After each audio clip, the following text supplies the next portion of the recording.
ciptakan prestasi, lahirkan profil pelajar Pancasila. Belajar, bergerak, berbagi untuk negeri, kita menjalin kolaborasi. Belajar, bergerak, berbagi.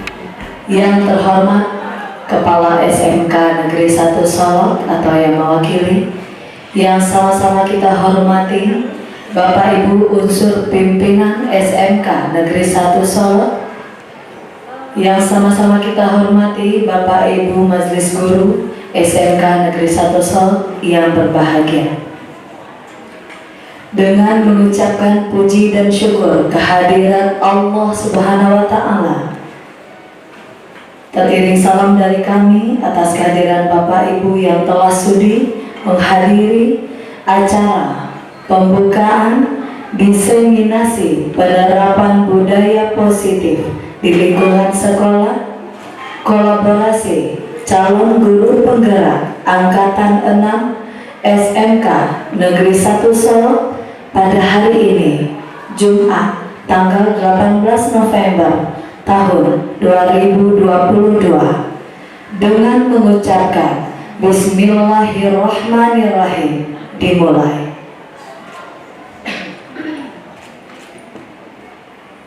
Menyanyikan bersama lagu kebangsaan Indonesia Raya yang akan dipimpin oleh Ibu Asri Nafrita Nababa, SPD MPD. Hadirin dimohon berdiri.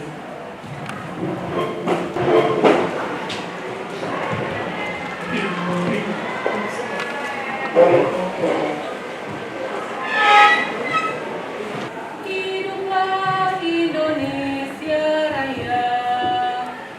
Indonesia tanah airku, tanah tumpah darahku.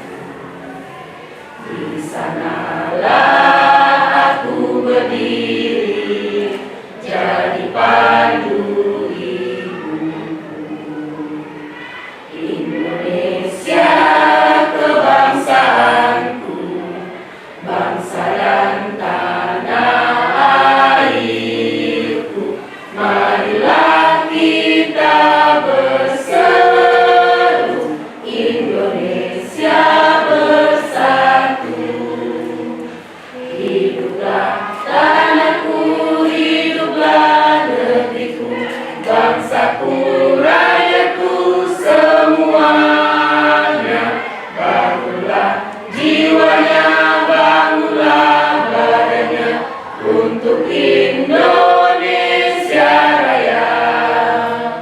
Indonesia Raya, merdeka, merdeka, tanahku, negeriku yang ku cinta. Indonesia Raya, merdeka, merdeka, hiduplah Indonesia Raya.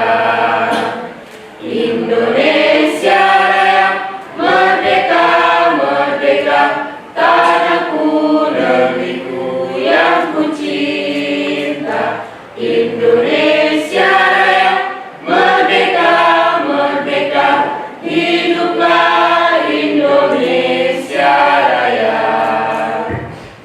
Hadirin disilakan duduk kembali. Bapak Ibu hadirin yang kami hormati, selanjutnya kita dengarkan bersama sambutan Kepala Sekolah sekaligus membuka acara secara resmi yang pada kesempatan ini diwakili oleh Waka Kurikulum Ibu Yulia Francisca SPD MPDT. Dengan ini disilakan.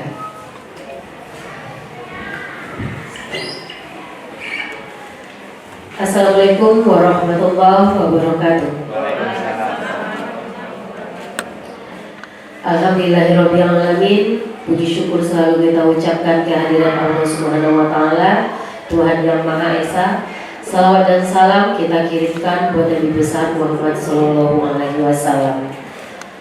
Yang terhormat Bapak dan Ibu unsur pimpinan, Bapak dan Ibu Majelis Guru SMK Negeri 1 Solo, dan seterusnya salam semangat kami ucapkan kepada calon guru penggerak angkatan 6 SMK Negeri 1 Solo yang pada tahun ini pada angkatan 6 kita berhasil mengikuti pendidikan guru penggerak sebanyak 7 orang. Baik Bapak Ibu yang kami hormati, pada hari ini merupakan salah satu aksi nyata yang dilakukan oleh tim calon guru penggerak angkatan 6 dari SMK Negeri 1 Solo dan juga merupakan bagian dari kolaborasi di mana slogan dari guru penggerak itu adalah bergerak, tergerak, bergerak dan menggerakkan. Ketika sudah tergerak, kita sama-sama bergerak dan kita bergerak untuk menggerakkan menjadi guru hebat untuk siswa yang dahsyat. Bapak Ibu yang kami hormati, pada hari ini kita terima kasih kita ucapkan kepada program yang telah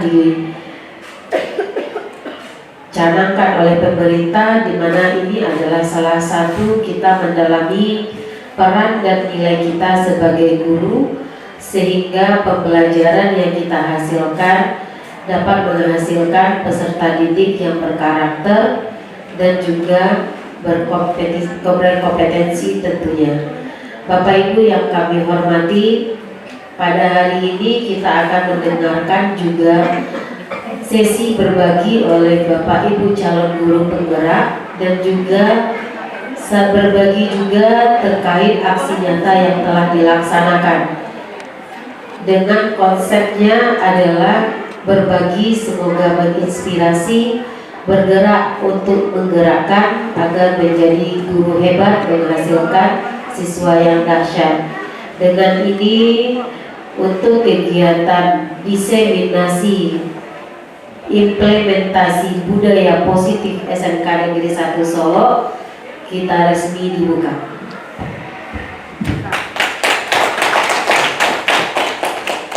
Bapak dan Ibu, karena pada hari ini juga ada bertepatan dengan kegiatan di aula dan Bapak Kepala Sekolah nanti akan menyusul datang ke sini, tentunya penyegaran dan juga penguatan tentunya juga kita butuhkan dari Kepala Sekolah, karena tim CGP tidak akan bisa bekerja kalau seandainya tidak ada dukungan dan juga kolaborasi dari sekolah dan juga dari Bapak Ibu guru tentunya.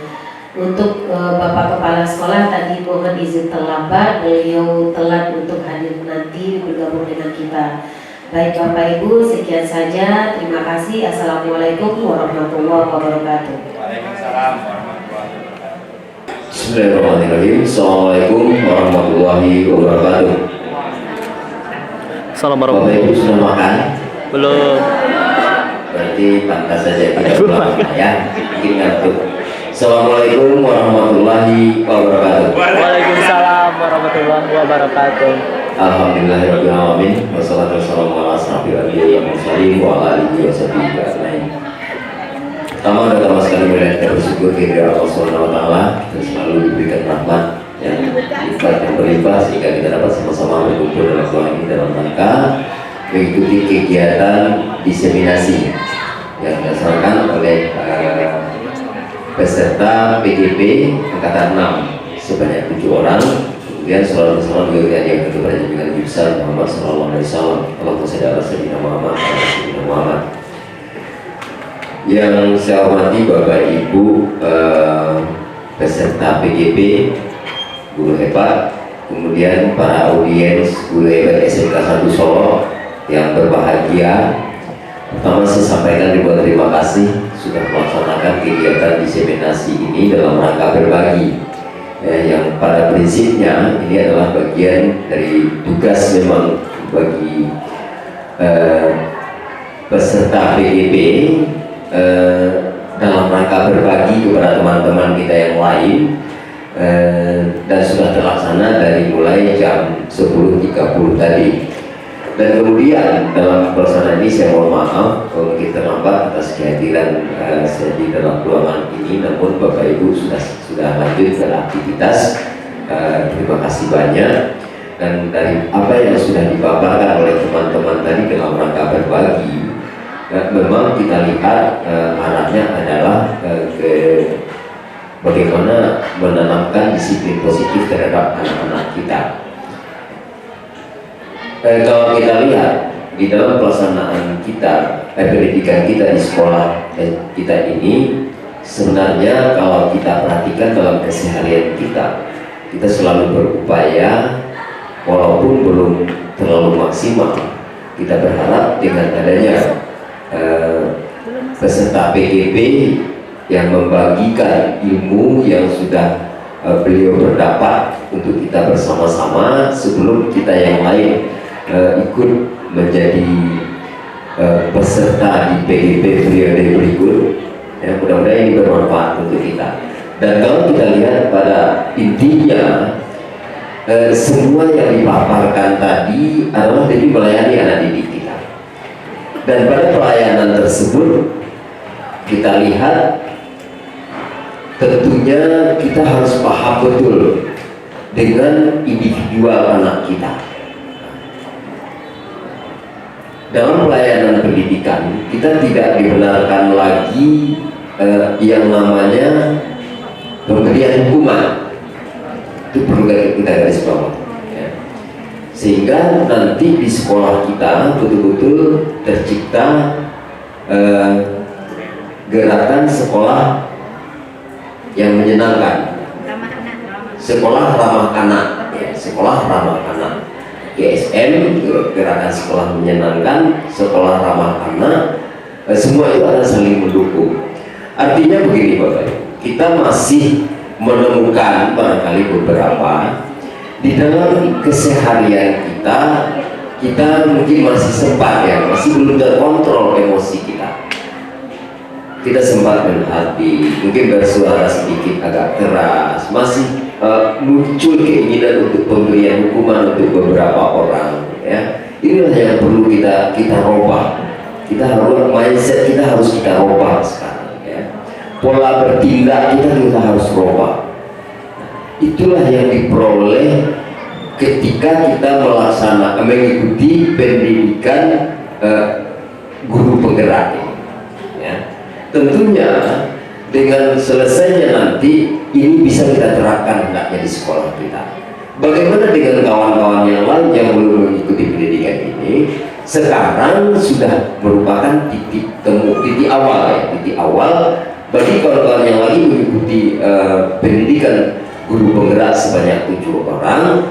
Kegiatan ini adalah dalam rangka berbagi sebenarnya. Walaupun setiap hari itu kita selalu mengingatkan, kita berupaya bagaimana kita melayani anak-anak kita, ya. Saya tertarik dari beberapa orang yang kita perhatikan menyampaikan materinya. Yang jelas ketika terjadi kesalahan yang diperbuat oleh anak kita harus telusuri dulu kenapa anak kita berbuat itu. Kita harus gali potensi yang ada di dirinya sehingga kita tidak salah arah. Dia sampaikan tadi, ketika dia diberikan sanksi, ketika dia diucapi dengan kalimat yang lantang, yang keras, ya, mungkin mereka akan menjadi takut besoknya dengan itu. Nah, dengan kita rubah pola kita, mudah-mudahan mereka ketika dia melakukan sebuah tindakan yang kurang tepat, katakanlah sebuah kesalahan, mereka cepat sadar. Mereka kita ingatkan, kalau mereka itu berbuat seperti itu, nanti mereka akan jadi seperti apa? Kira seperti itu, ya. Jadi arahnya adalah bagaimana kita melayani anak-anak kita ini sesuai dengan potensi, dengan karakter, dengan bagaimana kondisi individual anak kita. Karena kekeliruan atau kesalahan katakan yang diperbuat oleh anak kita tentu ada penyebab. Jangan-jangan nanti penyebabnya memang dari kita, gitu. Kenapa tidak? Ketika materi itu tidak menarik buat mereka bisa saja menunjukkan komplain dengan sikap yang kita tidak senangi sebenarnya, atau dengan sikap yang tidak tepat. Mungkin mereka minta izin diet sebentar, ya kan? Mungkin dia mengerjakan pekerjaan lain. Itu berarti penyebabnya ada dari diri kita. Nah, itulah yang kita cari solusi sekarang. Bapak Ibu yang kami hormati, yang jelas intinya adalah nanti setelah kita melakukan kegiatan diseminasi ini tentunya ya, apa yang sudah kita lakukan yang terbaik selama ini tentu kita berharap lebih baik lagi ke depan. Itu harapan kita ya. Bagaimana kita melayani dengan sebaik mungkin yang sudah kita lakukan selama ini bisa lebih baik lagi, supaya apa? Kita mampu, kita bisa mengembangkan potensi yang ada pada anak didik kita.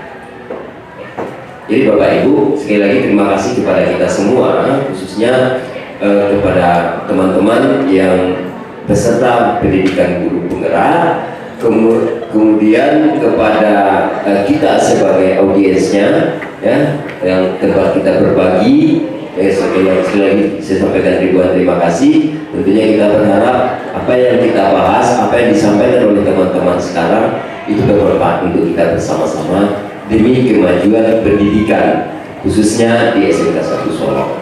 Oke, mungkin itu dari saya. Sekali lagi mohon maaf dan terima kasih banyak. Assalamualaikum warahmatullahi wabarakatuh. Dan juga nanti juga ada sesi berbagi pengalaman bagi para calon guru penggerak ini bersama kita semua. Jadi sangat rugi sekali kalau kita beranjak dari sini. Baik, terima kasih Bapak. Kami mohon izin untuk tetap lanjut. Assalamualaikum warahmatullahi wabarakatuh. Baiklah Bapak Ibu, kita lanjutkan materi berikutnya, yaitu tentang kebutuhan dasar manusia. Sebelumnya sudah disampaikan oleh Bapak dan Ibu CGP sebelumnya, yaitu tentang apa itu CGP, kemudian juga ada tentang motivasi intrinsik. Untuk saat ini Bapak Ibu, kita masuk ke materi berikutnya pada materi guru penggerak, di mana kami di sini berbagi tentang kebutuhan dasar manusia. Perkenalkan Bapak Ibu, nama saya Yulia Francisca. Saya adalah peserta CGP 6 Kota Solo dari SMK Negeri 1 Solo. Di sini kita ada 7 orang dan kita saling berkolaborasi, dan saat ini kita akan membedah tentang kebutuhan dasar manusia. Dan di sini maksudnya adalah Bapak Ibu, bagaimana kita mengetahui kebutuhan dasar dari peserta didik kita. Baik, Bapak Ibu, ada 5 kebutuhan dasar manusia. Yang pertama itu adalah survival atau bertahan hidup. Kedua yaitu kebutuhan dasar manusia adalah kebutuhan akan cinta dan kasih sayang. Kebutuhan yang ketiga adalah kebutuhan untuk kebebasan atau freedom. Kebutuhan keempat adalah untuk mendapatkan kesenangan. Sedangkan kebutuhan yang kelima yaitu kebutuhan manusia untuk memiliki kekuasaan atau power. Pertama, kebutuhan dasar pertama manusia itu adalah kebutuhan untuk bertahan hidup. Jika kita analogikan kepada peserta didik kita, kebutuhan anak kita yaitu kebutuhan untuk bertahan hidup. Itu adalah kebutuhan dasar bagi kita, di mana kita membutuhkan kebutuhan yang bersifat fisiologis untuk bertahan hidup, misalnya kebutuhan akan kesehatan, kebutuhan akan rumah, dan juga kebutuhan akan makanan. Atau ibaratnya di sini adalah kebutuhan primer kita sebagai manusia. Dan ini Bapak Ibu, peserta didik dan juga kita tentunya, kebutuhan ini adalah menjadi kebutuhan utama bagi kita. Berikutnya, kebutuhan yang kedua adalah kebutuhan akan cinta dan kasih sayang. Bapak Ibu, pada saat kita lahir, kita sudah dilimpahi dengan kasih sayang oleh orang tua kita. Ada pepatah lama bilang, pada anak kecil itu tahu mana yang orang yang tulus cinta kepada anaknya. Makanya pada saat kita gendong anak bayi itu ada anak yang welcome kepada kita, mungkin juga ada anak yang biasa-biasa saja. Kenapa? Karena memang kebutuhan dasar kita itu adalah kita butuh akan cinta dan kasih sayang. Nah, di sini Bapak Ibu, untuk anak didik kita juga membutuhkan cinta dan kasih sayang. Tidak hanya cinta dan kasih sayang di lingkungan keluarga, namun anak kita juga membutuhkan cinta dan kasih sayang di lingkungan sekolah. Nah, di sini Bapak Ibu, kebutuhan untuk mencintai tersebut bisa datang dari kelompok, apakah dari peserta didik atau apakah itu kebutuhan cinta dari gurunya. Di sini Bapak Ibu, anak kita juga membutuhkan cinta dan kasih sayang yang berasal dari lingkungan sekolah. Misalnya, ada anak-anak kita yang lebih nyaman mereka berada pada kelompok tertentu, atau ada juga anak yang secara emosional mereka memiliki kedekatan dengan guru. Alasannya kenapa? Karena mereka merasa nyaman dengan kita. Anak tersebut memiliki kenyamanan ketika berada bersama dengan kita. Makanya tidak salah jika ada memang anak-anak yang setelah mereka tamat, mereka masih memiliki kedekatan dengan guru-guru tentunya. Nah, di sini Bapak Ibu menandakan bahwa memang anak kita ini membutuhkan cinta dan kasih sayang. Pada saat mereka berada pada kelompok tertentu, mereka merasa nyaman dan disitulah mereka mendapatkan cinta dan kasih sayang yang mereka butuhkan. Dan ini Bapak Ibu, ini merupakan salah satu kebutuhan dasar manusia, di mana anak didik kita, murid kita membutuhkan kasih sayang dari kita. Mudah-mudahan kasih sayang mereka dapatkan di keluarga juga bisa mereka dapatkan di sekolah ini. Makanya tidak salah kalau kita adalah orang tua kedua oleh anak-anak kita. Nah, untuk kebutuhan kebutuhan manusia berikutnya adalah kebutuhan untuk bebas. Nah, maksudnya di sini Bapak Ibu, anak tersebut memiliki kebutuhan untuk mereka memiliki kebebasan. Dalam artian di sini adalah kebutuhan mereka bebas dalam mengeksplorasi diri mereka, apakah dari segi bakat minat mereka, atau juga kebebasan mereka dalam menjalani kehidupan ini tanpa ada paksaan. Nah, untuk kebebasan ini Bapak Ibu, mereka memiliki keinginan untuk menuangkan ide atau berekspresi, atau juga mereka melakukan kegiatan-kegiatan yang mereka anggap itu yang mereka butuhkan. Nah, di sini Bapak Ibu, kebutuhan ini juga mendukung pelaksanaan pembelajaran kurikulum merdeka, di mana pada kurikulum merdeka ini peserta didik diberikan kebebasan. Seperti apa pembelajaran yang mereka inginkan, lingkungan yang mereka inginkan seperti apa, kemudian apa yang mereka ingin ciptakan. Nah, di sini Bapak Ibu, kita bertindak sebagai pamong. Kitalah yang menjadi panutan bagi anak. Anak-anak kita berikan kebebasan, namun tetap pada aturan-aturannya. Dan di sini kita bertugas untuk selalu menuntun anak-anak kita agar mereka tidak keluar dari jalurnya. Karena memang kebutuhan dasar manusia itu adalah mereka membutuhkan kebebasan. Nah, kebutuhan berikutnya adalah kebutuhan untuk mendapatkan kesenangan. Nah, untuk kebutuhan kesenangan ini Bapak Ibu, anak-anak kita membutuhkan diri yang nyaman. Mereka bebas dari ancaman-ancaman yang mereka rasakan. Dan di sini mendukung adanya kegerakan anti bullying, di mana anak-anak kita dimanapun mereka berada, mereka mendapatkan kebebasan, mereka mendapatkan kebahagiaan. Nah, di sini Bapak Ibu, untuk kebebasan, untuk mendapatkan kesenangan ini Bapak Ibu, mereka mampu berkolaborasi, mereka bisa berbaur dengan teman-teman yang mereka senangi. Kebutuhan berikutnya adalah kebutuhan untuk mendapatkan kekuasaan. Nah, untuk kebutuhan ini Bapak Ibu, kebutuhan kita sebagai manusia adalah bagaimana kita mampu show up atau bagaimana menunjukkan potensi dalam diri kita, karena kita juga membutuhkan pengakuan. Dan di sini kebutuhan dasar manusia adalah bagaimana mereka bisa memiliki sesuatu. Nah, dilihat dari segi peserta didik kita juga membutuhkan adanya wadah bagi anak kita. Mereka memiliki power atau mereka mampu menunjukkan apa yang mereka inginkan, apa yang mereka miliki. Bagaimana mereka bisa berkompetisi, atau bagaimana mereka bisa menunjukkan ide-ide kreatif mereka agar mereka mendapatkan pengakuan dari lingkungan sekitar. Nah, di sini Bapak Ibu, peran kita adalah bagaimana kita memberikan ruang kepada anak-anak kita, bagaimana kita bisa memberikan bahwa mereka ini memiliki kekuatan dalam dirinya yang mereka itu dapat digunakan sebagai kekuatan mereka nantinya ketika memasuki dunia masyarakat yang seharusnya nanti. Karena tentunya anak-anak didik kita tidak akan selamanya menjadi siswa, namun mereka juga akan menjadi pemimpin nantinya. Dan keinginan untuk memiliki kekuasaan atau power, yaitu dengan menunjukkan potensi yang mereka miliki dengan mampu bersaing sehat dan mampu berkompetisi. Nah, yang kelima tadi Bapak Ibu adalah menjadi kebutuhan dasar manusia, dan itu karena ini adalah kebutuhan dasar manusia. Kalau kita analogikan kepada kebutuhan dari anak didik kita, berarti anak didik kita memiliki 5 kebutuhan dasar.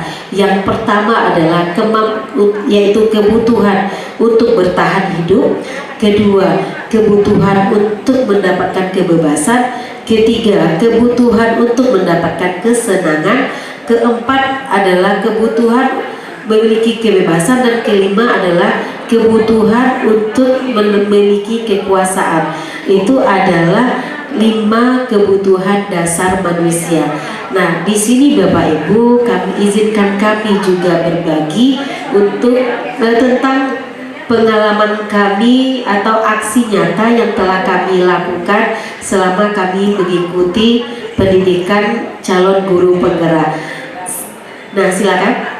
Di sini adalah penerapan segitiga restitusi, yaitu segitiga restitusi adalah suatu sistem kita memecahkan masalah di mana kita lihat ada kesenjangan yang kita lihat dari anak. Pada saat anak memiliki masalah Bapak Ibu, atau kita rasa anak tersebut membutuhkan bimbingan karena mereka melakukan sesuatu yang kita anggap kurang pada tempatnya, kita melakukan analisis menggunakan 3 tahapan. Yang pertama adalah kita munculkan apa keyakinan yang telah dibangun, kemudian kita lakukan identifikasi masalah, kemudian kita lakukan konfirmasinya. Dan di sini Bapak Ibu, kita melakukan pemecahan masalah yang terjadi pada anak. Di sini dimana kami temukan pada saat pembelajaran anak sibuk bermain HP. Kemudian anak tersebut, karena ini dirasa harus dilakukan pemecahan masalah, anak tidak langsung kita berikan hukuman Bapak Ibu, melainkan pada saat ini kita bisa menerapkan segitiga restitusi, di mana terdapat 3 tingkatan yang dapat kita laksanakan.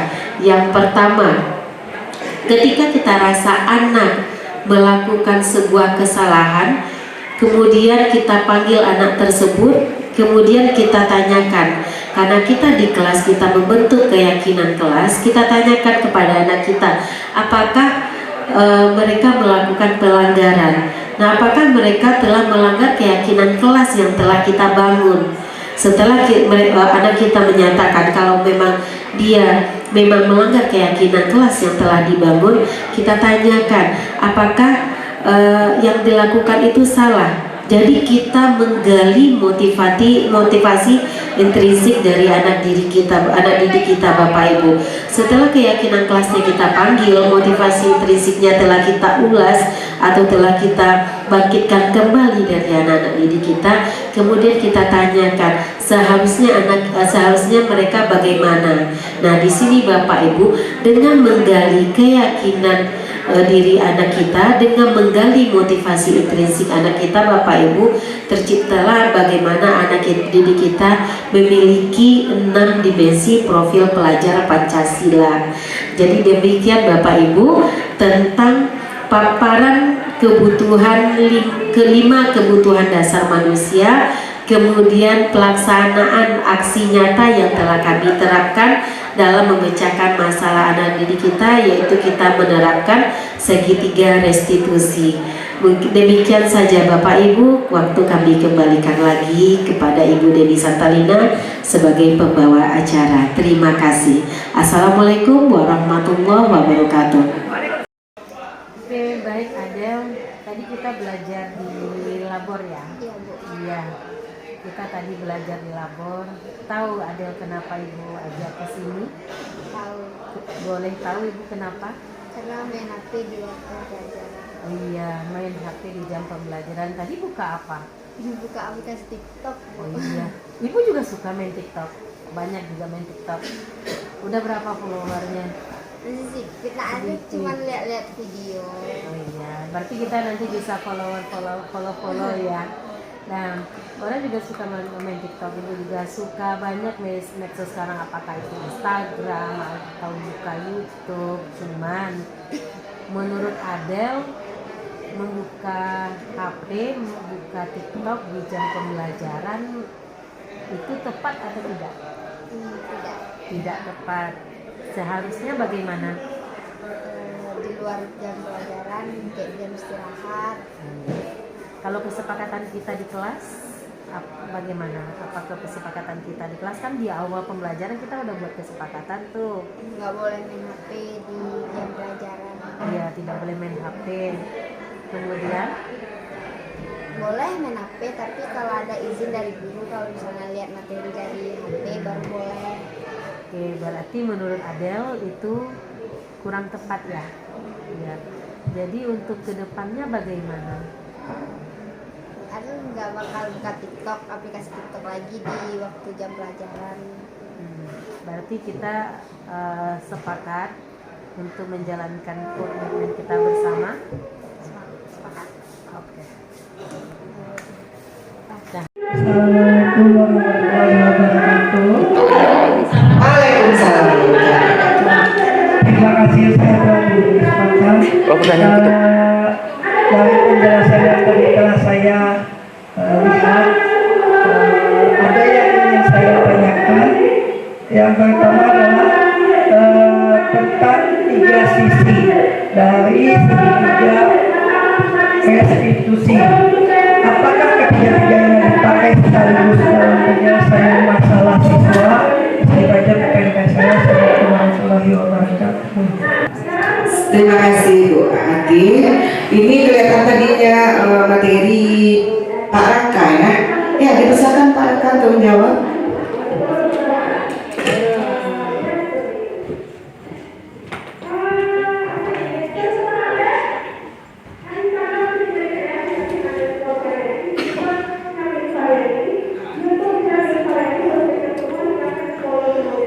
Baik, terima kasih Bu Hadi untuk pertanyaannya. Saya akan coba menjawab.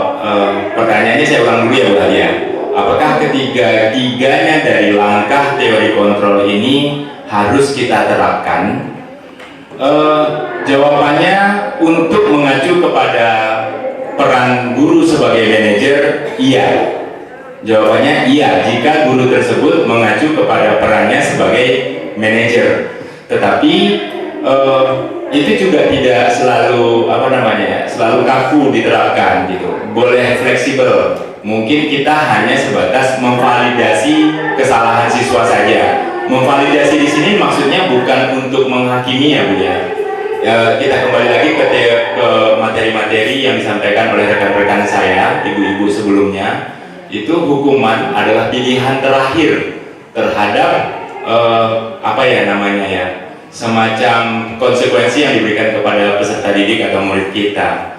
Nah, jawabannya iya jika ketiga-tiganya kita gunakan jika guru berada dalam posisi kontrol sebagai manajer, begitu ya Bu Dini ya. Namun juga bisa fleksibel, bisa dipilih salah satu saja. Kira-kira itu jawaban saya Bu Hati. Akan ditambahkan mungkin dengan rekan saya Bu Dini atau Bu Siska, silakan. Mungkin akan ditambahkan oleh Bu Dewi. Silakan Bu Dewi. Terima kasih Bu Dewi. Nah, di sini tiga restitusi, ya. Segitiga restitusi. Di situ kan ada menstabilkan masalah, terus validasi tindakan dan keyakinan, ya, keyakinan kelas. Nah, di situ betul sekali kata Pak Raka tadi, kalau kita mau dalam pelaksanaan gitu yang konkretnya, kalau kita menuju kepada manajer kan seperti itu, memang tiga tersebut harus dilaksanakan. Namun dalam kegiatan permasalahan sehari-hari yang terdapat di kelas ataupun di sekolah, di situ ketiga-tiga dari tindakan tersebut bisa saja dua yang dilaksanakan. Itu tergantung kepada jenis permasalahan yang didapat, seperti itu. Jadi tidak semuanya terlaksana, seperti itu. Sedikit tambahan dari saya, tergantung kepada ya. Jadi intinya Bu Ati, dalam segi 3 restitusi, intinya tidak mutlak 3 sisi itu dalam suatu permasalahan semuanya dipakai, ya. Tergantung kepada bentuk masalah siswa kita, ringan, berat, atau gimananya. Bisa jadi hanya 1 atau 2, bisa jadi hanya sampai tahap kepada validasi saja, atau membentuk keyakinannya sesuai dengan masalahnya yang dihadapi seperti apa itu. Jadi tidak mutlak semuanya gitu. Oke, bisa paham Bu Ati ya kira-kira? Oke, terima kasih kepada Bu Ati yang sudah memberikan pertanyaan. Begini rekan-rekan, berarti semua kita masih bisa kita buka satu lagi ya. Ya, silakan kalau ada satu lagi. Oke, bismillahirrahmanirrahim.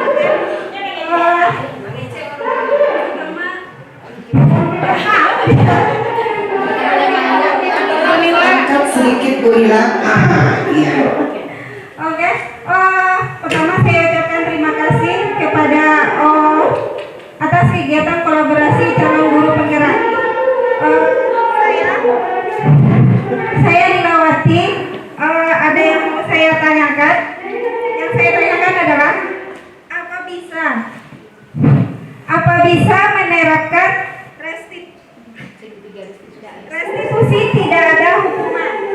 Apa bisa menerapkan restitusi tidak ada hukuman dan dapat berhasil membentuk disiplin positif siswa? Contohnya gini, saya dalam kelas ada seorang murid inisialnya A, misalnya gitu kan? Ya, Astrid. Agak diangkat aja Bu Lila ini. Ya.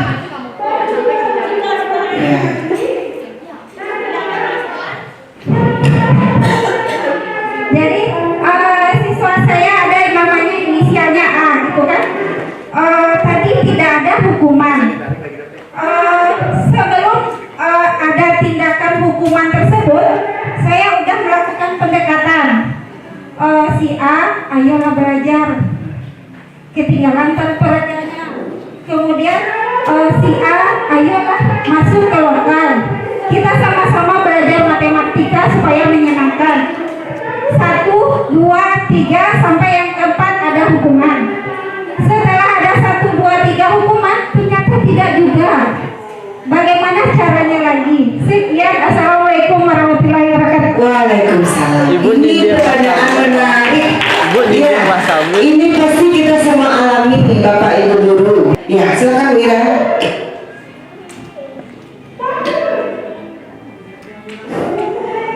Oke ya. Sebelumnya perkenalkan, saya Elvira Levisia, calon guru penggerak angkatan 6 dari Kota Solo. Nah, terima kasih Bu Nilawati atas pertanyaannya. Tadi Bu Nila bertanya, apakah bisa restitusi itu bisa kita laksanakan tanpa hukuman? Kan seperti itu. Nah, bagaimana sih agar budaya positif itu bisa terlaksana dengan restitusi? Nah, mungkin di sini sebelumnya memang di mindset kita itu awak hukum aja siswa tidak berubah, kan seperti itu. Apalagi tidak dihukum. Jadi kan seperti itu. Jadi di pelajaran saya itu udah pernah saya cobakan ya Bu Nila. Mungkin saya terkenal dengan Bu Ira yang pemarahnya minta ampun kalau di sini. Tapi setelah dipikir-pikir, ketika kita marah dari A sampai Z, paling anak menunduk, besok dilakukan lagi. Kan seperti itu. Ujung-ujungnya asam lambung kita yang naik, kemudian kita juga stres. Ternyata setelah kita coba melakukan, ada satu siswa, dia dari sekian tugas yang tidak dikerjakannya, kita lakukan, kita tanya sama anak, penyebabnya dia tidak mengerjakan tugas apa, penyebabnya dia tidur di sekolah apa. Kemudian setelah kita tahu apa penyebabnya, kita tanya sama anak, ya, dia udah tahu kesalahannya seperti apa, sebaiknya apa yang bisa dilakukan oleh siswa ini. Nah, dengan arahan-arahan kita, dia bisa menentukan apa yang bisa dia lakukan untuk memperbaiki kesalahan dia tadi. Nah, kita tagih lagi, kapan dia bisa memperbaiki kesalahan yang sudah dilakukan. Ini semua memang tidak bisa instan kita lakukan ya Bu Nila ya. Itu memang butuh usaha, pembiasaan dengan pelan-pelan, ketekunan kita. Dan juga kita butuh kolaborasi dari semua rekan-rekan sejawat kita. Kita juga dalam menghadapi permasalahan anak ini bisa berkolaborasi dengan wali kelas, dengan guru bimbingan konseling, dan rekan-rekan yang ada ya, yang mengajar di kelas itu sendiri. Mungkin itu jawaban dari saya, karena siswa SMK ini berasal dari daerah yang bermacam-macam. Nah, itu lingkungan, ekonomi, semuanya itu juga berbeda-beda. Jadi disinilah peran kita menuntun anak sesuai dengan kodrat alam dan kodrat zamannya. Jadi memang kita harus banyak perubahan lagi ke depannya, terutama dimulai dari diri saya sendiri. Mungkin itu aja Bu Deni. Ada tambahan dari teman-teman yang lain? Satu kasus Bu Nila, itu kasusnya bagus banget ya Bu Nila ya, karena di GP sendiri, di guru penggerak sendiri, kita juga berbagai macam dihadirkan kasus-kasus terhadap permasalahan siswa tersebut. Nah, jika mengacu kepada pertanyaannya Bu Nila tadi, mungkin yang ingin saya tambahkan adalah berdasarkan minat muridnya Bu. Diakui atau tidak, kadang-kadang siswa yang masuk di jurusan kita ya Bu ya, di TV dan film, itu belum tentu loh Bu orang tuanya teredukasi dengan jurusan itu sendiri. Bahkan siswanya juga belum tentu loh Bu itu minatnya beneran milik dia gitu. Jadi memang ada kendala di beberapa mata pelajaran, termasuk di produktif sendiri, terjadi hal-hal yang seperti itu. Namun di situ pula tantangan kita sebagai guru, bagaimana menciptakan suasana belajar yang semenarik mungkin untuk murid kita. Makanya di pasal satunya tetap ada berpihak kepada murid Bu. Mungkin anak-anak itu tidak suka dengan pelajaran saya tatap kamera, nggak hobi, nggak minat, nggak punya alat, berbagai macam alasannya. Lalu bagaimana saya merancang pembelajaran supaya lebih mengasihkan untuk dia ikuti gitu Bu. Itu aja tambahan dari saya Bu, terima kasih. Assalamualaikum warahmatullahi wabarakatuh. Terima kasih saya ucapkan kepada ibu-ibu PGP atas kesempatan yang sudah diberikan. Pada kesempatan ini saya mau bertanya sedikit tentang disiplin positif. Sudah dijelaskan oleh Sutradewi. Kira-kira langkah apa yang harus dilakukan untuk menerapkan disiplin positif, terutama di sekolah kita yang jumlah siswanya sangat banyak, melebihi 1.000 orang. Apa saja langkah-langkah atau kiat-kiat yang tepat? Itu saja pertanyaannya. Mudah-mudahan singkat dan mudah. Ya. Terima kasih. Assalamualaikum warahmatullahi wabarakatuh. Waalaikumsalam. Terima kasih kepada Bu. Berarti sesuai dengan pemberian materi tadi, ini adalah Ibu Miza, ya Bu Mice ya. Ya, kita persilakan langsung kepada Bu Miza untuk menjawab. Ya, baik, terima kasih Bu. Bagaimana caranya kita menerapkan disiplin positif di sekolah kita dengan siswa yang lebih dari 1.000 orang gitu? Begini Bapak Ibu, kalau kita pikir yang akan menerapkan disiplin positif itu hanya wakil kesiswaan atau pembina OSIS saja, nah itu mungkin memang berat caranya, langkah-langkah yang ditempuh dan dilakukan. Tapi di sini kita berupaya untuk berkolaborasi semua warga sekolah, mulai dari kepala sekolah, unsur pimpinan, ketua jurusan, kemudian Bapak Ibu pembina OSIS juga termasuk Bapak Ibu guru sampai ke penjaga sekolah atau petugas kebersihan juga kita bersama-sama berkolaborasi bagaimana bisa menjalankan program-program yang sudah dibuat atau disusun oleh pihak sekolah. Kita kan biasanya ada aturan-aturan di sekolah. Nah, aturan-aturan itu bisa kita revisi lagi, mana yang tidak terlalu ibaratnya jadi penghukum untuk siswa. Jadi kita perlu juga berpihak kepada murid. Mungkin dengan demikian apa program di sekolah, peraturan di sekolah, kalau secara berkolaborasi bersama-sama kita, dan ini namanya proses, itu tidak akan cepat hasilnya. Perlahan-lahan kita akan berubah. Insya Allah ke depannya kita bisa jadi lebih baik lagi, dan penerapan disiplin positif itu benar-benar optimal dan maksimal kita laksanakan di sekolah kita. Mungkin ada tambahan dari Bapak Ibu guru yang lain? Iya. Terima kasih. Oke. Bu Miza, Ibu ingin menambahkan, izin ya? Boleh Bu. Iya, mungkin Ibu tambahkan. Begini Bu Miza tambahannya. Tadi kan jalan langkah pertamanya kita harus kolaborasi. Karena kalau hanya sepihak atau hanya beberapa pihak yang ingin menerapkan di sekolah budaya positif ini, itu mustahil sekali gitu. Namun dengan kolaborasi itu adalah cara untuk bisa berhasil nantinya. Tapi tidak cukup dengan kolaborasi ya. Tetapi kita juga punya komitmen di sekolah ini gitu.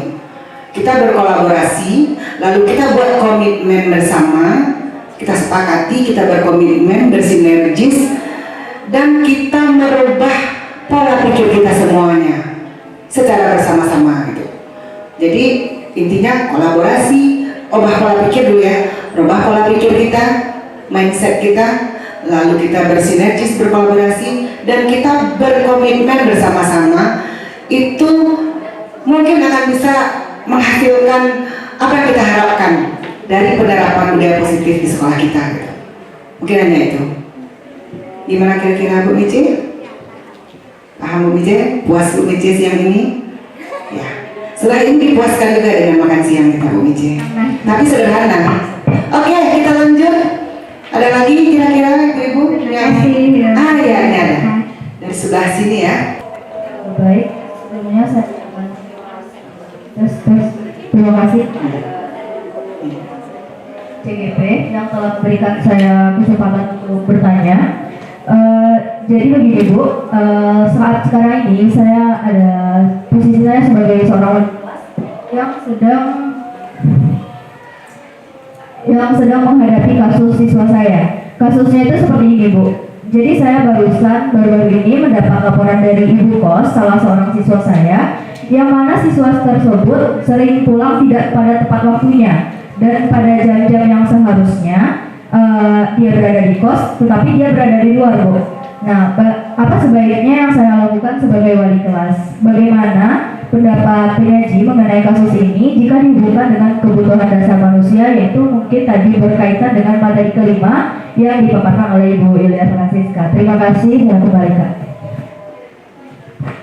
Oke, karena apa ya? Terima kasih ya kepada Bu Dinda. Saya yakin ini mewakili nanti ini kepada wali-wali kelas yang punya kasus sama ya Ibu-Ibu, dimana kita memang SMK 1 siswa kita banyak yang kos. Dengan dimunculkannya kasus ini, mana tahu nanti terwakili. Oke, silakan Bu Siska karena sudah dituju langsung oleh penanya. Silakan. Dan terima kasih atas pertanyaannya Bu. Ini langsung terimplementasikan mungkin ada permasalahan yang umum mungkin ketemu di anak-anak kita, apalagi anak-anak kita banyak yang ngekos. Nah, jika memang ada permasalahan seperti itu Bu, kita lakukan analisis terlebih dahulu karena memang tadi ditanyakan jika dikaitkan dengan kebutuhan dasar manusia. Kita runut kembali untuk kebutuhan dasar tadi itu ada kebutuhan bertahan hidup, ada kebebasan, kemudian mendapatkan kasih sayang, ada juga ingin kesenangan dan juga ada menunjukkan kekuasaan atau ingin melihatkan jati dirinya. Nah, di sini kita lihat ketika anak kita sering pulang malam, kita lihat kebutuhan dasar dari anak kita. Mana yang tidak terpenuhi atau mungkin dengan anak kita melakukan hal seperti itu, mereka ada suatu hal yang mereka hindari sehingga mereka mencari pelampiasan. Misal, ketika anak kita tersebut mereka tidak mendapatkan ketentraman atau kebahagiaan di tempat tersebut, atau mereka merasa terancam mungkin. Jadi caranya bagaimana mereka menghindari tempat tersebut, itu bisa menjadi salah satu ilustrasi. Atau kedua, anak-anak kita tersebut mereka memiliki masalah baik secara personal atau masalah keluarga. Berarti anak kita mungkin ada masalah yang mereka tidak bisa mengucapkan atau tempat mereka menyampaikan apa yang mereka rasakan itu tidak ada, sehingga mereka tidak ada tempat atau kelompok yang bisa mereka tempat untuk curhat.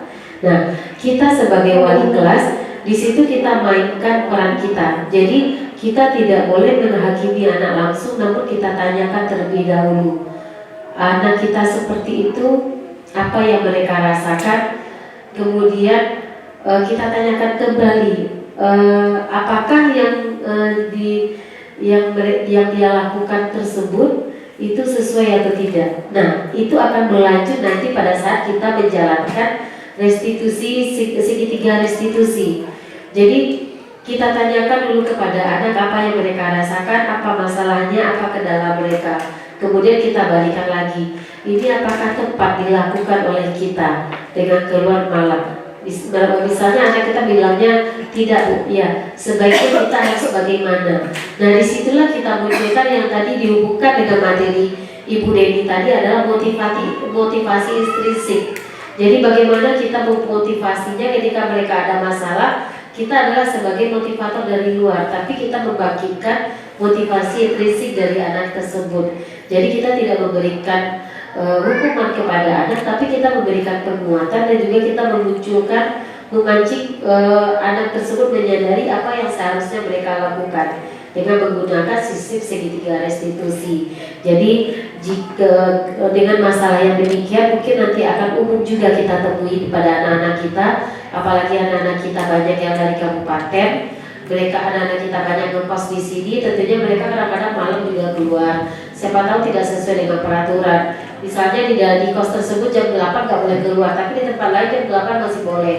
Berarti kan berbeda. Jadi bisa kita tanya, kita bertanya kepada anak berlandaskan dari 5 dasar kebutuhan itu tadi. Mungkin itu saja Ibu Dinda. Dikembalikan lagi kepada Ibu Deni. Oke, terima kasih Bu Siska. Mungkin Ibu menambahkan sedikit ya Bu Dinda. Pertama tadi kan kata Bu Siska kita harus melakukan analisis kan berdasarkan 5 kebutuhan. Ya, nanti kalau kita sudah tahu anak kita ini butuh kasih sayang atau butuh kesenangan, kita menanganinya berdasar kebutuhannya itu. Ya, kalau seandainya dia butuh kasih sayang, kita telusuri kasih sayang dari siapa? Apakah kasih sayang dari orang tua, teman, atau bahkan lawan jenis katanya mungkin ya. Di sana kita memasukkan nilai-nilai yang berupa keyakinan tadi. Nah, seperti kata Bu Siska, apakah pulang malam itu kira-kira menurutmu pantas? Dia sendiri yang menjawab, bukan kita guru, bukan kita ceramahi dia. Dia tidak rancak pulang malam dona gitu. Tidak, kita tanya ke dia. Ya, keyakinan itu dari dia datangnya nilai-nilai itu. Nah, sehingga dia bisa menyadari dirinya pada akhirnya. Ya, itu ya Bu Dinda. Kira-kira paham Bu Dinda? Terima kasih. Ya, terima kasih Bu Dinda.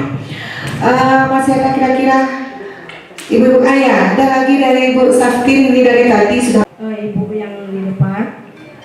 Assalamualaikum warahmatullahi wabarakatuh.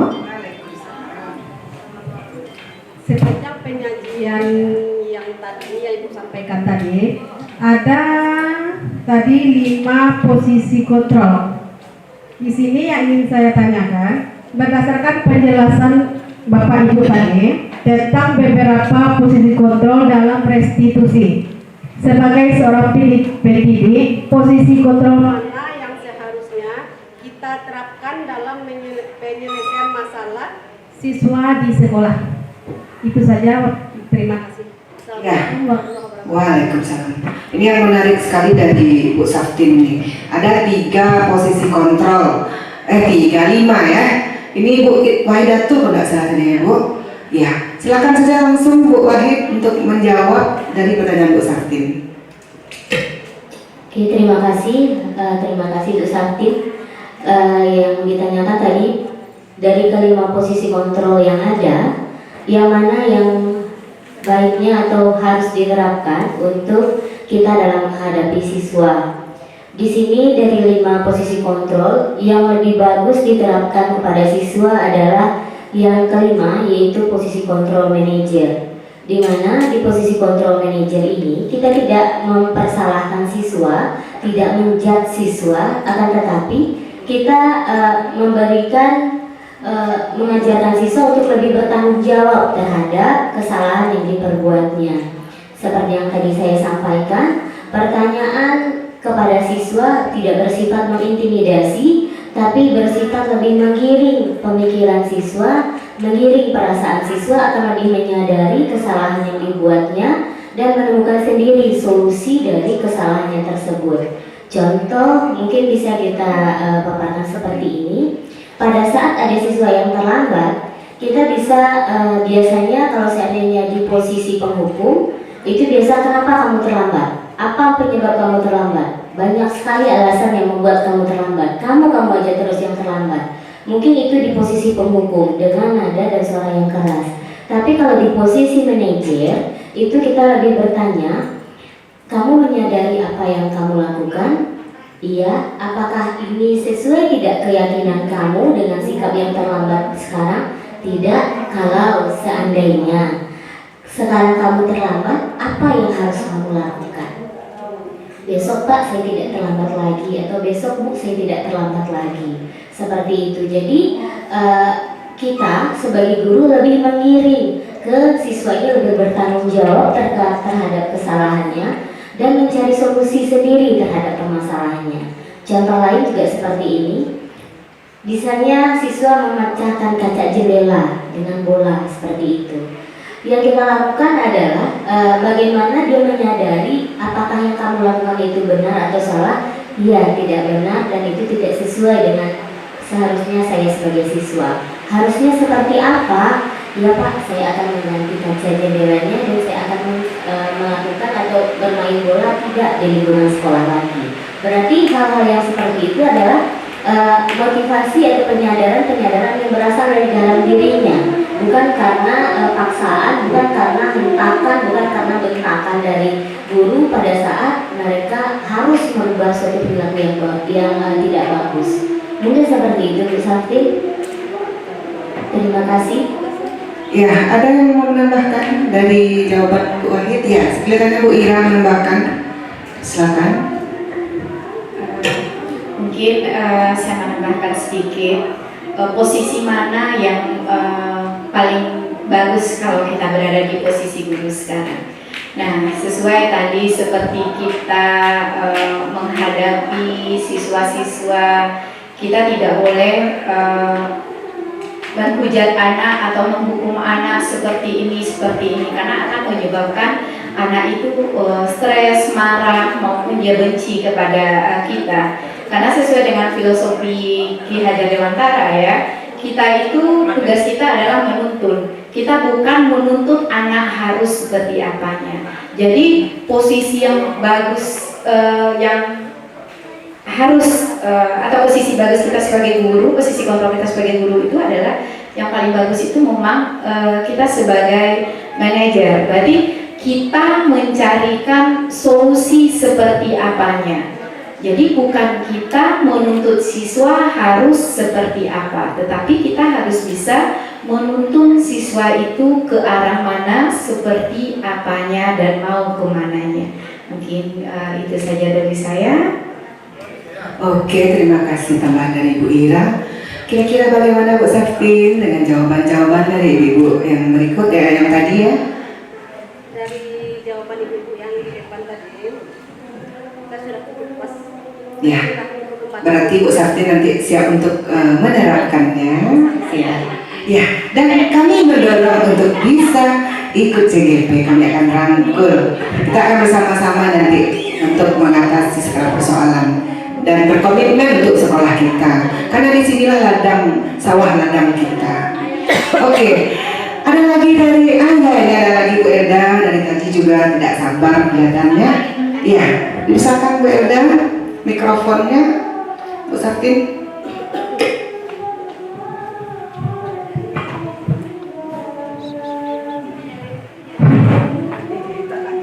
Bismillahirrahmanirrahim. Assalamualaikum warahmatullahi wabarakatuh. Dari tadi saya sudah mengikuti paparan mengenai itu penerapan budaya positif di lingkungan sekolah. Setelah dipikir-pikir, ternyata banyak yang harus kita perbaiki, termasuk dengan saya sendiri. Nah, yang selama ini mungkin ya artinya disiplin ilmu kita yang kadang membuat kita berbuat seperti itu. Nah, kemudian dari paparan yang ibu-ibu CGP tadi sudah sampaikan, baik itu mengenai penghargaan, restitusi, kemudian tadi itu ada antaranya perbedaan antara peraturan dan keyakinan kelas. Nah, di sini bagaimana itu peraturan kelas dan apa itu keyakinan kelas? Mungkin yang selama ini kita terapkan di sekolah kita itu baru peraturan kelas, baik itu peraturan sekolah ataupun di kelas. Nah, kemudian saya minta untuk dijelaskan bagaimana itu perbedaan keduanya. Terima kasih. Kepada Bu Elda, terima kasih. Pertanyaan yang sangat menantang dan sangat bagus. Ini tadi kalau tidak salah adalah materi dari Bu Dewi Anggraini. Kita langsung saja kepada Bu Dewi Anggraini untuk menjawab. Assalamualaikum warahmatullahi wabarakatuh. Terima kasih kepada Ibu Deni dan juga kepada Ibu Sri Elda. Baik, saya akan mencoba menjawab ya, sedikit menjelaskan mengenai peraturan dan juga keyakinan. Nah, selama ini tadi sebelum dalam paparan saya juga sudah saya paparkan sedikit bahwasanya termasuk saya sendiri ya, sebelum mengikuti CGP ini memang peraturan ya yang ada di kelas itu kebanyakan masih datangnya dari dalam diri kita, dari diri pendidik. Betul ya kan Bu? Ya, jujur saja di sini kita masih banyak menuntut ya, bukan menuntun. Pada prinsipnya kita sebagai pendidik itu adalah menuntun kita dalam pembelajaran di kelas. Sebenarnya di sini keyakinan kelas, keyakinan sekolah. Nah, kita ambil skopnya yang kecil terlebih dahulu adalah keyakinan kelas. Nah, kenapa saya bilang seperti itu? Yang biasanya dulu peraturan, kamu harus seperti itu, kan itu baru yang kita lakukan. Nah, peraturan itu siapa yang membuatnya? Kalau di kelas yang membuatnya adalah guru, ya, guru. Nah, berarti motivasinya di sini adalah berasal dari ekstrinsik, dari luar, ya, bukan dari dalam diri dari peserta didik atau murid, gitu. Itu mengenai peraturan. Terus di sini peraturan itu juga sifatnya menuntut, ya, sifatnya menuntut. Nah, keyakinan sebelum tadi juga kita jelaskan, sebelum kita timbul keyakinan kelas itu ada kesepakatan kelas. Nah, kesepakatan kelas itu dibuat oleh warga kelas, siswa siswa, kita melibatkan siswa karena pembelajaran kita ini sesuai dengan filosofi Ki Hajar Dewantara itu adalah pembelajaran yang berorientasi kepada peserta didik. Nah, di sini siswa kita dilibatkan dalam menetapkan kesepakatan kelas. Nah, setelah siswa mengeluarkan pendapatnya mengenai kesepakatan kelas, ya, maka di sana akan timbul seperti yang dijelaskan oleh nilai-nilai tadi Ibu Miza, akan ada nilai-nilai kebaikan universal.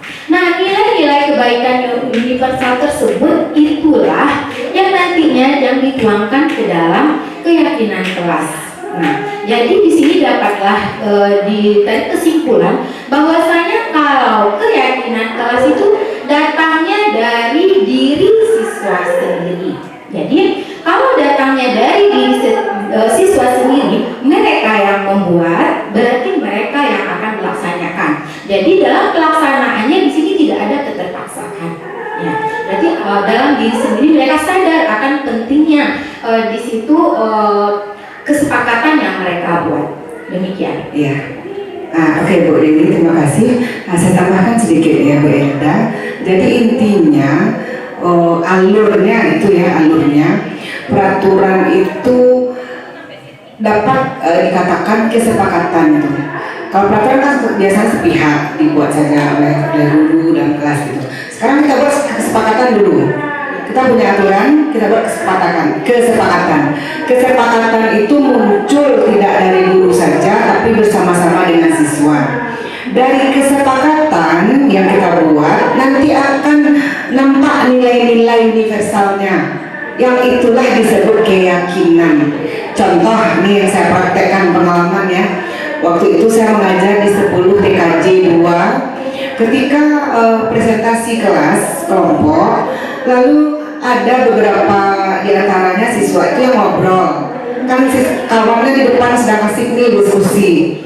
Lalu mereka ngobrol. Lalu teringatlah saya dengan materi CGP. Oh kayak begini, ini perlu buat kesepakatan kelas. Jadi kesepakatan kelas dulu awalnya Bu Elda gitu. Lalu saya tanya siswa, nah, sekarang kita harus buat kesepakatan ya. Coba apa hal-hal yang kamu rasa butuhkan, penting bagimu di kelas ini kira-kira? Ibu kasih satu contoh.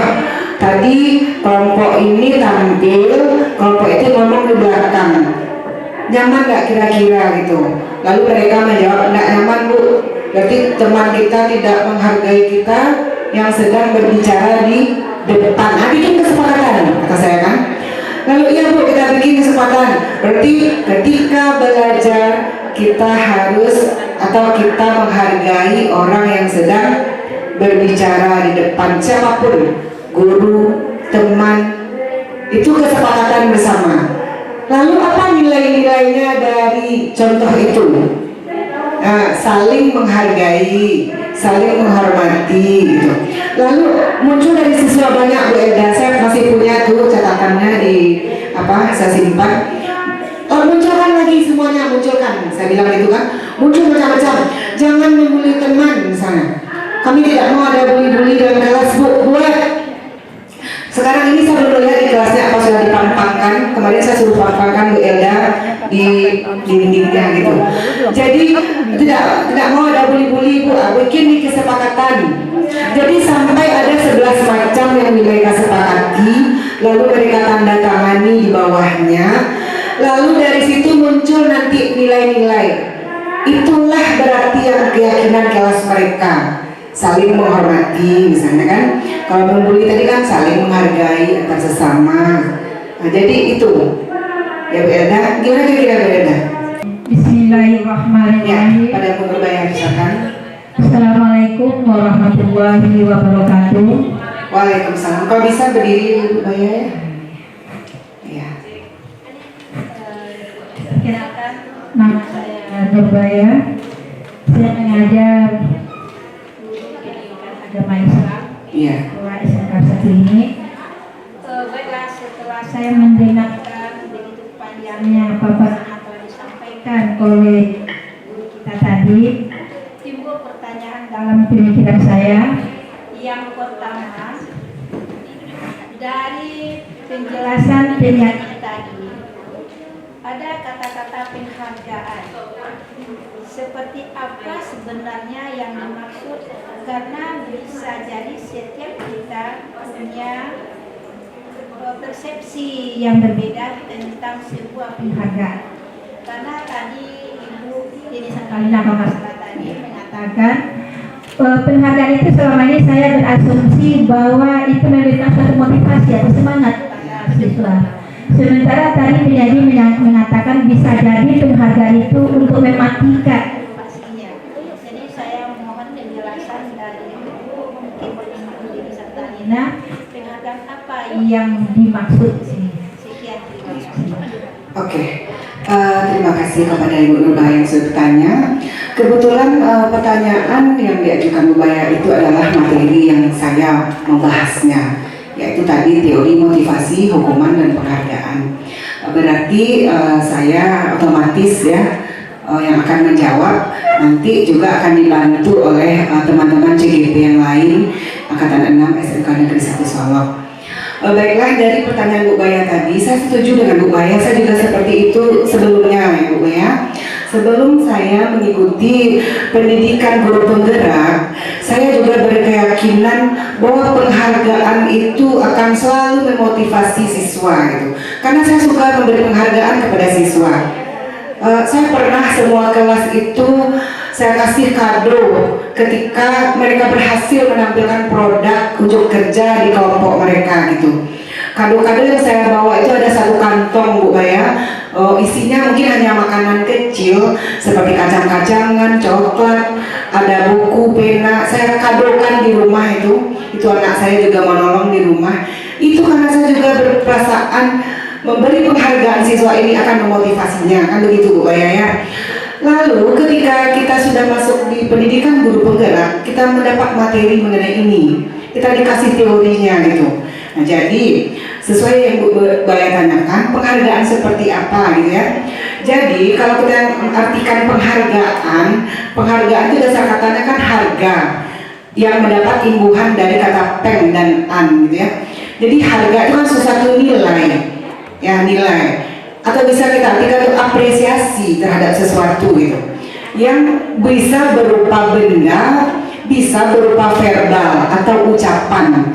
Ya, contoh penghargaan kita di kelas, atau mungkin kalau dalam pembelajaran itu sering dikenal dengan reward.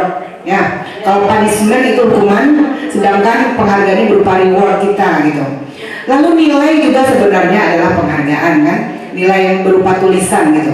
Jadi ada bentuknya itu Bu Baya, bisa verbal, bisa berupa benda, bisa juga bentuknya nilai gitu. Namun ketiga-tiga hal ini ternyata dalam teori setelah dilakukan penelitian oleh ahli, maka tadi dikatakan semua penghargaan itu sebenarnya adalah bentuk hukuman bagi seseorang. Bahkan penghargaan itu tadi adalah sebenarnya mematikan kreativitas seseorang gitu. Nah jadi ketika misalnya saya contohkan mungkin kepada Bu Baya sendiri, sebagai seorang yang berprestasi kemarin ini di tingkat nasional Bu Baya ya, kira-kira apakah itu tidak menjadi beban bagi Bu Baya ketika Bu Baya berprestasi nasional ini, bukan tingkat kota Solok tetapi tingkat nasional, sudah melampaui beberapa provinsi gitu. Pasti otomatis dalam diri kita itu akan beban. Bebannya begini, saya harus lebih apa lagi ini ke depan, gimana mempertahankannya image saya adalah seorang berprestasi secara nasional. Beban-beban itu otomatis sebuah hukuman juga bagi kita gitu.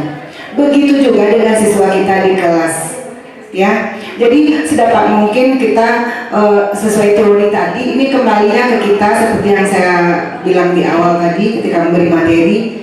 Kita mau jadi guru seperti apa, itu pilihan ya. Apakah kita masih tetap mempertahankan memberi penghargaan dan hukuman, itu pilihannya kembali ke diri kita gitu. Namun dalam disiplin positif sedapat mungkin kita